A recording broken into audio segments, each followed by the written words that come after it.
Meitei ga Kuki ga hauzik kanna khatnari akhoi haraudi imalai bak aigi identity aigi loan isagi hak kanse ardi Meitei koina maring hundok pa yaroi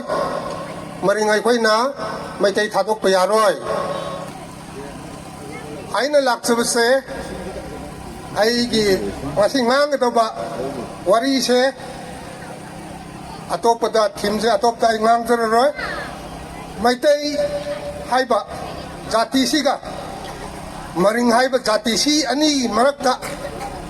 karam haina koi se kaina kibra karam haina koi se thatok kibra haibigi wakan londa masigi wai si madang di ai asigumba pulpita changlaga ngang jatradi pelaroi haina khanbai damakta ai ayuk antana wana ingma marta laktabni karigumba aina ngangmada soiba ngamba leirasu mayamna ngakpiu aina ahandaga noluksari Meitei haiba palliba wahai se asigi damakta imangda laibiriba halaman mayamna su khanglamgani aina ngangning mase sengna haibada ai asing officer singi mangda ai ngang ba se so pam de aina ngangning mase nupi angang na yut singi mamangda masigi wai se thamjaning bani ai koi se kramaina lathok khibra haibi damakta lairik haiba officer singdi gyan tai khongduk piningde maramdi ai khoibu kanana kramaina khaidok piramba haibse loina khangi angang singdi madugi londa lonchat karisu khangdrabnina nakoi ga akoi se hojik si yeknabni haina khallaga concept ta lei he masi kramaina tumthok sira haina thiba matam sina masi kasing lebak ta leibiriba jingnaw kaching karai gi association singsina nikap macha ma thokan bire haibi damakta aise haraubna loirabne haraubna loirabne aigi punsida sumaina Meitei lebak ta changlaga speech piba leitri masin ahan bane haining badi yamna lei loina haidok pa matam se sangani aina maringda Meitei se punna chatminnaraga moirang lomda kakiba moirang de sum laga imphal kakiba adugi matungdi wari khaktang hai ngasi sandok chege mamangi dudi adum hai gibda apai numit tagni han mada ipu ipa singna aigi maring ipu ipa singi laiwa tinwa warida Meitei haiba chat hai se kram haina kaina kibra maringa haibse atai jati de soi hai roi ai gi maring haktada poinu yorakpada mera thada mera wayungba haina ma Meitei na tawi poinu yorakpada maringna kari tawi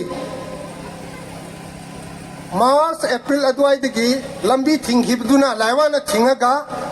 lambi hangdok pa haina poinu matamda pung yairaga jagoi sagni laiwa tinwa tawgni maduda apai chai magi punsi hangdoe lambi hangdoi haina apai signal lai maringi Meitei gina mera wayung ba haina lai apai maring londa Meitei singbu maila haibu maila haiba wahi sidi mai se thadokre haibe masi aigi mawa ma yawi Meitei jani adubu maringlon phajan tabne si phamda yauri maila haibse mera wayung mase chai tawraga mai se thangale ahan madadi mai se singkhong da leiba tapna adum thatok re mai se oh inalpa mayambaga manampa macimnaw kaina ba matamda nang na karigumba tabang bansida hingli hardi sahi hek loibigi timing mera thada mai si thangat piyo ko masi mai sina ichinnaw se kai hingminna hingli hardi khangna se aduna mai la haidna kana gumba mai tai ichinnaw singna sumhai akoi se Meitei ne maringlon da Meitei hai si mai Meitei hai ne mitop hai ne Meitei ichinnaw singi londa da Meitei hai na hojik Meitei jati da akoi di Meitei hai na ngang ga dawni akoi jati sai na kan focus thori masi minam ma horam ne ai koi su maring hai na thole mai ring hai ne koi asing bide mai ring adubu matam matam gi khonthok se hendok tuna thapok khidna maring hai na sum minam ba hawre aduga akoi maring na sizina ba pota Meitei jinnaw singi laiwa tinwa da laichang da kari kari sizina ba ha maring gi pot na tuna atai kari sizina ba gi noibo maringi pot na tuna tai kari pot season na ribraiba Meitei ki origin akoi ki identity maringi sab manai akoi di amatani hainam adubo matam duda hoji akoi oja ko ke na chape tang panbi kre sida ningthau maidingu khagemba magi matamda kari haina haibraga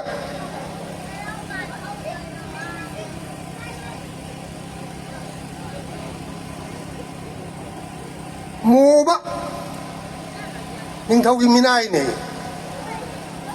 madu Meitei ne hairi ne Meitei du maring muba ko bulai bro Meitei nupa minai magi mai ba ma mo ba Meitei na te do maring ne adu ki mo du maring ni plus Meitei ne ba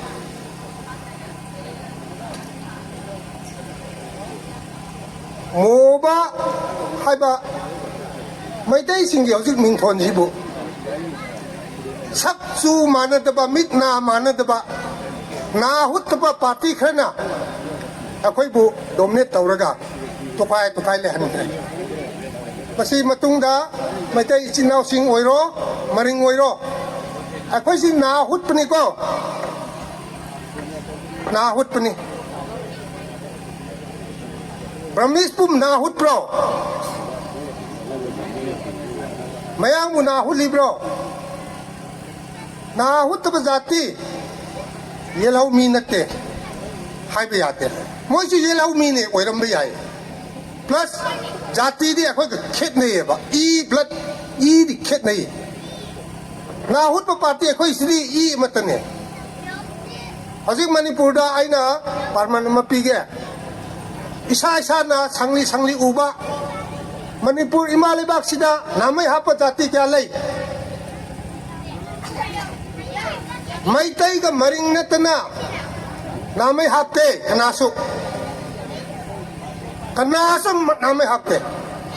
yelau mi di oirabsu anan bu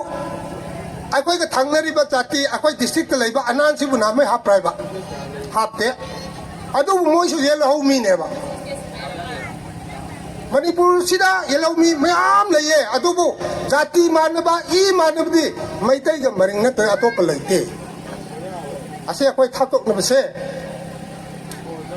masida akoi thatok na bse masida khallaga akoi maringa Meitei di ichinnaw ima ama ipa amatana pokpiramba machimnaw ne haisidi masigi sina sakira di khalle ai wakanda plus samji mamangda samji morsom yetpa mamangda sam punba party se kana kanara thongjai bu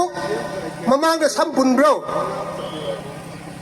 mo yelo bi wa to akhoi I na tine Meitei di lai harau da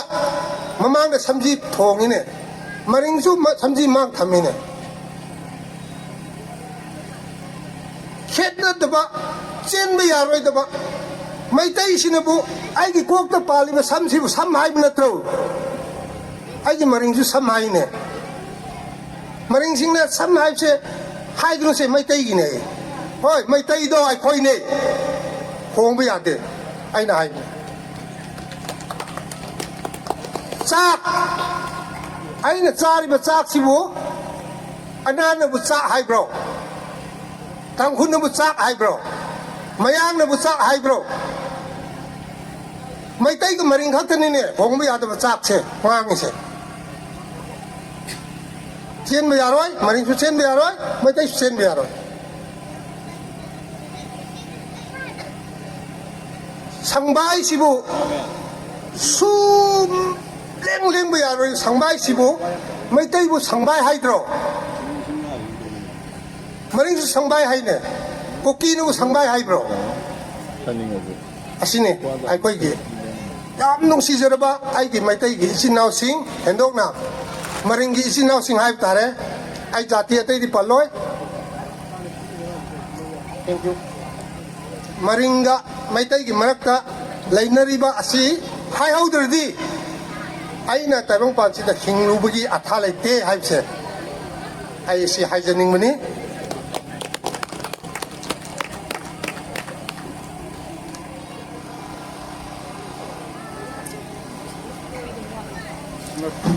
sida hairi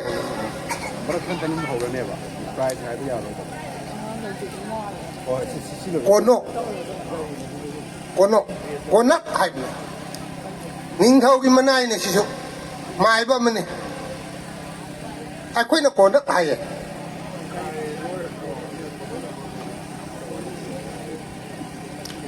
ipu ipa ge warida ipu ipa tret hai kakching ge ngasi ki kaching garai gi chindao sing gi committee sing gi waronda akhoi na di mai jau tret hai akhoi na maring na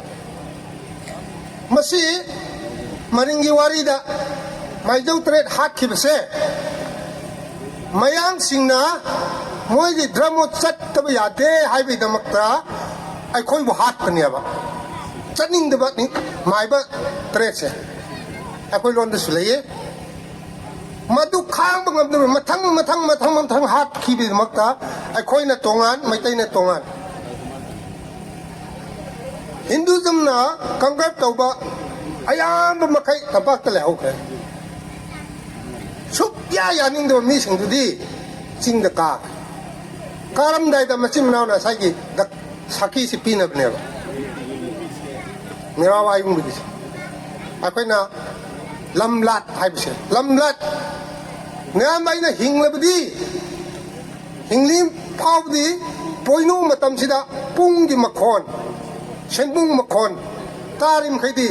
yam ba lairi ai na nang na su khanbiro ai na su mai si uraga